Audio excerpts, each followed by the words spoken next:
So you have 85 million people under the age of 15, and you have another 80 million people who are between that 15 and 35 that are young adults. So you quite can't fathom that. I mean, if you look at Pakistan as a population, it's larger, much larger. It's almost a third larger than Iraq, Iran, and Turkey put together. Welcome to the Unconventional Ministry podcast. I'm Dennis Wein with PAK7 USA. I'm the Senior Impact Catalyst. And each week I invite a guest to the Unconventional Ministry podcast to come and explain their approach. If you know of a creative or innovative ministry model, please let me know. I'd want to welcome them to the podcast to explain their creative approach to ministry.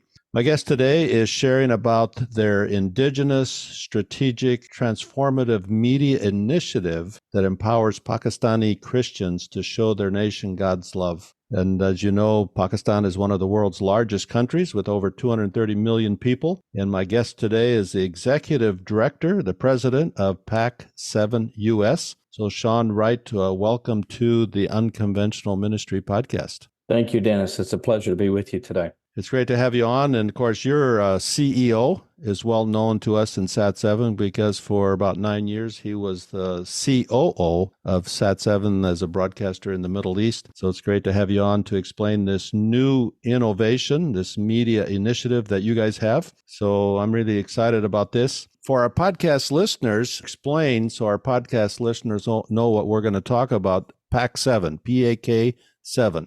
Yeah, thank you again, Dennis. And Andrew did mention that he enjoyed talking to you several years ago when we were first starting. It's definitely obvious that he came from PAK7 because PAK7, we're modeled very similarly to PAK7, except for Pakistan instead of the Middle East.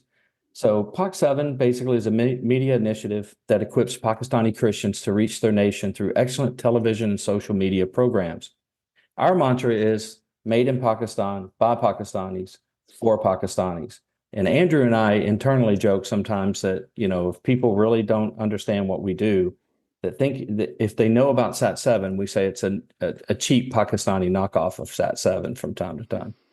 It's very interesting because PAK7 started 28 years ago as a satellite broadcaster. They rented time. Everybody said it's impossible, but they rented time and it was very successful. And we've grown aggressively for 28 years. And now we're heavily invested in social media. Right. So we started with satellite and have gone to social media and digital. You guys really started with social media and digital. And now recently you've gone to satellite. Well, we were kind of forced to, because if you think about it, we're only 5 years old. So as we were beginning to build our channel, COVID hit. So we were forced to move into a social media platform very quickly in order to get things going, because we couldn't travel around and hire people and try to find staff and begin to produce and things like that. It was much easier to produce social media content. And really, that's been a wonderful silver lining that God provided for us, is that we were able to get up and running very quickly and start reaching the nation to the point to where just in 2023, we had over 20 million complete watches of our social media programming. And I just checked a few days ago, and it's up to 22 million because we do a rolling 12 months, but it's 22 million. And at the height last year, it was 27 million people that completely watched our social media programming. And that led to 60,000 conversations and about 6,000 distinct prayer opportunities with people in Pakistan. That's very impressive. And you think of Pakistan, one of the world's largest countries. Yep. But a relatively small church. Can you find young people that know media, that want to be seen on media within the country, or are you having to do a lot of training to get young people up to speed on social media production? Well, that's an excellent question. I'm going to go back to a story that Andrew shared with me when I came on board with PAK7 in April of last year, is that when he came, he thought, I'll just go to Pakistan and I'll find some young Christian adults who are trained in media, and we'll just hit the ground running. Well, that's not what he found. So we, over the 5 years, had to build our staff from scratch. And so we started this media school initiative that runs every summer. And we kicked it off with a program of about 19 people. So we went to the local churches and told them what we wanted to do, asked them to nominate people, and we chose 19. And we followed them through the streets, videotaping it. We made a show out of it, actually, and of them trying to become part of the staff. Well, fast forward 5 years later, we do that training every year, and that's how we replenish our staff. And all of our senior leaders came through our media school that we run every year. It's a 10-week program that we run in the summer. And that's how we continue to do it. So, yeah, there's some who have some skills, but we care more about their relationship with God. And so a lot of the application process is really trying to flush that out. And then we bring them in for a weekend, a group of about 50 potential students. We'll bring them in. We see how they work together as a team. We kind of get a good idea about their relationship with God and how they where they are at with Christ. And then if they have some skills that translate, that's great. We also put them in front of cameras and different things like that and see if they have the ability to learn it. And then we choose our students. And so that's how we've built our team of almost 53. We're right at 53 staff members inside Pakistan, or Pakistani Christians. And we have 4 offices who produce programs there. So what are some of the bigger challenges that young people face in Pakistan today? And I imagine you're trying to address some of those challenges. Sure. Talk to us a little bit about the challenges the young people in the church face there. Well, let me first define young or youth in Pakistan. It's very similar to the Middle East, as a matter of fact. That in Pakistan, they define young adults as the age 15 to 35. And right. And then, you have children that are under the age of 15. So you have 85 million people under the age of 15, and you have another 80 million people who are between that 15 and 35 that are young adults. So you can't fathom that. I mean, if you look at Pakistan as a population, it's larger, much larger. It's almost a third larger than Iraq, Iran, and Turkey put together. So it's a huge nation. It's the 5th largest in the world. And you throw in all these children and youth, there are quite a few things, especially with the Christian youth, lack of education opportunities, lack of education and skill training. 42% of school-age children in Pakistan do not attend school, and up to 60% of girls do not attend school in Pakistan. So you have that issue, and that leads to high unemployment, low wages. And Christians also receive less opportunities to go to the best schools and achieve. And they also have less opportunity for more desirable jobs. And so one of the things that we're trying to do at PAK7 is not only build people spiritually, young people spiritually, but we also want to build their technical skills that are desirable in their nation, and so that they can impact the marketplace, not just the church in Pakistan. We want them to be able to impact the marketplace by having these skill sets that they translate into other higher paying jobs if they decide to move along or start their own businesses. Could we even do micro lending in some cases to help them, help some of our staff if they want to begin their own business? We will do some micro lending to let them get started, because one of our goals is we'd love to contract with them and use them as a contractor from time to time as well. So as you invest in young people, you have micro enterprise and take on a lot of the social issues that young people face. How is the church in Pakistan responding? Are they collaborative with you in this initiative? Talk to us a little bit about that partnership. Sure. And there are 2 aspects of the church in Pakistan. You have the existing denominational church that's been existing for over 150 years in Pakistan, and they're very open to us. And I think a lot of that is from the very beginning. Andrew did a great job of visiting many of the leaders and explaining what we were trying to do. And also, part of our ministry effort is to highlight what the church is doing in Pakistan to make a positive impact in their community. So there are a lot of churches and organizations that work directly with us for us to show what they're doing and that impact. And secondly, you have the house church movement that is blossoming there and in Pakistan as well. And so, there's a balance of how do we help the church while also being mindful of the security concerns, because we do have 53 people on the ground who are Pakistani in their country. And Pakistan has consistently been in the top 10 of the most difficult places for Christians to live. So, talk to us a little bit about how people can find out more, read some of your stories that you're putting out. Where do they go for information? Sure. They can start by going to our website, PAK7.org. It's a wonderful resource. You can click on almost anything there as far as finding what our programs look like. Some of our programs are actually listed there. And there's a link that'll take you to our programming on YouTube, because we post everything on YouTube as well. We have a YouTube channel in Pakistan. And also, I think the biggest thing that we would ask people to do is to pray. So if you go to PAK7.org, you can click on contact us or learn more. There are a couple of different buttons there, and you can freeform the request, and you can ask for the 30-day prayer guide. We'd love you to do that. Those requests come directly to me, so I'll pick those up. If you want to invite us to speak or meet any size group, whether it's Zoom calls or conferences, things like that, so you can learn more, we're very open and would love to have the opportunity to speak to all groups of all sizes. Tell others about the nation that's probably the largest nation that we know very little about. And then if you decide prayerfully, if God leads you to give, there's a button on there you can give as well.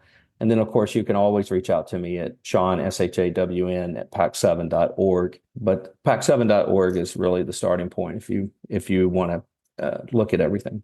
And you're always looking for people who want to come along financially and financially support and invest in these programs. And there's different ways that they can do that. And so I encourage our podcast listeners to get in contact with Shawn or Andrew Hart there in the UK, the CEO of the ministry. So again, this has been interesting. I noticed on your website that you have an emphasis on children, young people, and women in terms of programming and reaching out to develop programming for their felt needs. Yeah. I think you've already explained part of it. For children, 80 million, and young people, 80 million. Why women in that demographic? That's a good question. A very good question. Labor participation rate for women in Pakistan is about 22%, which means they're more than likely at home with their children while their husbands are working. So they have access to both internet and TV. So, and then again, remember, 42% of children are probably at home, with up to 60% of girls at home. So when you put all that together, you have an opportunity to reach people who are watching TV or listening to social media. Plus, by the end of this century, we fully expect Pakistan to have over 300 million people. And so if you want to change the heart of a nation, you begin now with the generation now and the people who are available. And as they become adults, you'll have a better opportunity to change the hearts and minds of a nation like that. You're talking about young people. I imagine everybody in Pakistan has smart devices. They're on multiple different platforms. We think of being on a smartphone on Facebook, but they're on multiple platforms all through the day, I imagine. Well, very much so in the urban areas. Now, as you get into the rural areas, you have a different situation, and so satellite TV is probably the primary way to reach people in rural areas. And that's one of the initiatives that we have this year, is because Pakistan has 5 distinct regions that have their own languages, their own cultures. They may not even identify as Pakistani. They may identify as Baluchi or Pashtun. And those things, they spill over into other countries, by the way. They're not just confined to the borders of Pakistan. So yeah, we get an opportunity to reach them, and we're going to move more into regional languages in order to do that. But yes, the primary means, the greatest number of the population in Pakistan can be reached through smartphones. And that's typically how the younger generation, just like in the US and other Western nations, they get their news, they watch things, they'd rather watch it on their iPhone or smartphone than they would anything else. And so that is an opportunity that we have, and we're taking advantage of. So are most of your content that you're producing is in Urdu, the major language, or are you trying to produce content in all the different languages of Pakistan? Well, as of today, or up until just a few weeks ago, almost all of our programs were produced in Urdu. That reaches about 80% of the nation. or can reach 80% of the nation. So this year we've started an initiative in Pasto and Saraiki, and so we're also doing some training initiatives in all those other regions. So our goal is to be in every region and all the major languages of those regions. So within the next 5 years. So we want to continue to work with that. We need help with that because there are not a lot of people doing that. Very interesting. And this is the Unconventional Ministry podcast. I got to ask you, what are you doing? I mean, it seems like about everything you do is innovative with media and how you're training and using local people. But are there some things that you're doing that are very innovative, kind of pushing you a little bit into that area? Sure. I think that one of the biggest issues that we have with Christian programming is there's very little long format, where there's some drama, maybe some comedy, things that are more than just a 22-minute or 30-minute bit. Well, we are going deeper into long format programming in Pakistan, which I think is going to be great. And it's very much, it's not just like a Bible study with someone standing behind a lectern. It is an interactive show. Think of Sesame Street for children that are for Pakistani Christian children. Talk shows that are highlighting women that are more like, whether you like The View or not, but it's kind of a View format where you have four women sitting down, kind of having a coffee and talking about women of the Bible and things like this. So those things are innovative for Pakistan. Plus, we have various genres of programming versus just this normal style of teaching. We talked about our media school application process. I think that in and of itself is so innovative because you find people who have a heart for God, have a heart for people, and have the ability to learn high-tech skills. Right. And then finally, one of the things, and this is a prayer that we would ask people to pray about, is that we are working on bringing in a fully functional video studio. And we have the equipment donated, ready to go. We just need to pray that it gets approved through all the customs and things like that. And then we will have a full-fledged functioning virtual studio set up in Pakistan. Very good. Well, Shawn, I appreciate you coming on the Unconventional Ministry podcast. I encourage our podcast listeners to go to your website, PAK7.org. They also have Facebook. Search on Facebook for PAK7. I think your Facebook group is PAK7 supporters. Yeah, same with our YouTube channel. Sorry for talking over you, Dennis. That's okay. And I encourage our podcast listeners to get on your social media, read some of the stories. And again, if your church is looking for a project or you're looking for a project, consider PAK7 and the media initiative that they have going there and some very creative and innovative ways that they're making the gospel available to everybody in Pakistan. So, Shawn, this has been a great conversation. Thank you for joining us. Thank you, Dennis, again, and God bless you for all the work you're doing to advance the gospel. In our changing world, there are more ways than ever to do ministry. SAT7 as a broadcast media ministry is changing how ministry is done. Through innovative approaches, collaborative efforts, broadcast satellite television, web streaming, and social media, SAT7 is making a difference. Visit SAT7 online today at SAT7USA.org to learn ways you can be a part of this kingdom work. If you've enjoyed this conversation, please share it with your friends. If you know of an unconventional ministry approach, please introduce us. We'd like to have them on as guests. Thank you again for joining this episode of the Unconventional Ministry podcast.